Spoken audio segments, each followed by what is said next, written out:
Growing up, Ramanujan was surrounded by culture, temple rituals, and a strong sense of discipline because his father was a clerk and a homemaker. Uh, Ramanujan's fascination with number began early. Ramanujan showed a remarkable memory and calculation skills by age 7.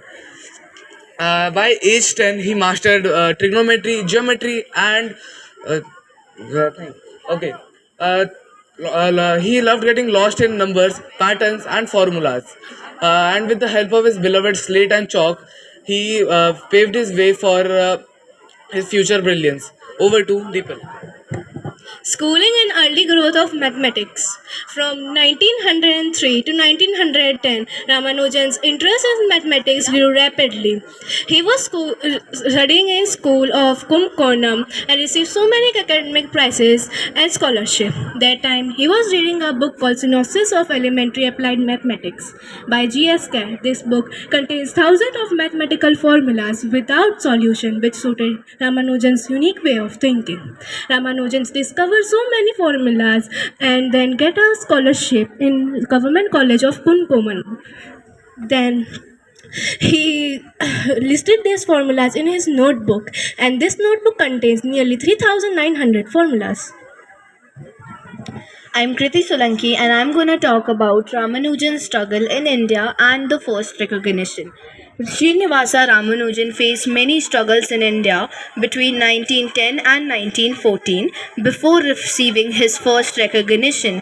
After dropping out from college, he lived in poverty and had no permanent job to support himself and his family. He wandered around Chennai looking for some job and employment. His life completely changed when he met V. Ramaswamy, after the founder of Indian Mathematics Society. Over to Himanshi.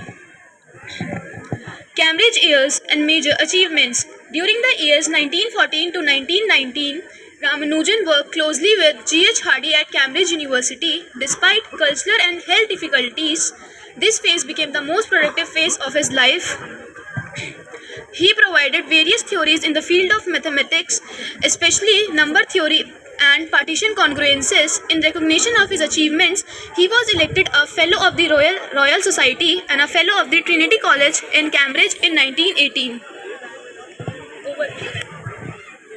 Important turning points. Ramanujan's mathematical journey was defined by a series of turning points. The first one came when he received a copy of G.S. Carr's Synopsis of Elementary Results in Pure Mathematics. But the most important turning point that changed his life and modern mathematics was his partnership with Godfrey Harold Hardy. His letters were filled with formulas that convinced Hardy of his genius and led to his life-altering journey to England in 1914. This period yielded joint work on partition function. Finally, upon his return to India in 1920 due to his ill health, he worked on the Mach theta function. This cemented his reputation as one of history's greatest mathematicians. Over to Kriti. Now I'm going to talk about Ramanujan's return to India, final year, death and legacy. He returned to India in 1919 after years of illness, hoping that the climate of his home country would help him recover. But even then, he continued working on mathematics formulas and wrote his famous Mach theta function. Unfortunately, he passed away on 26th of April 1920 at a young age of 32 after a prolonged period of poor health. His lost notebook, found in 1976, revealed hundreds of unknown formulas which even amazed modern mathematicians. His birthday, 22nd of December, is celebrated as the National Mathematics Day all over India. Ramanujan is remembered for not only being a genius but for his extreme compassion and passion for mathematics. At last, all I want to say is an equation means nothing to me unless it expresses a form of God. These wise words were said by Srinivasa Ramanujan Iyengar. Thank you so much.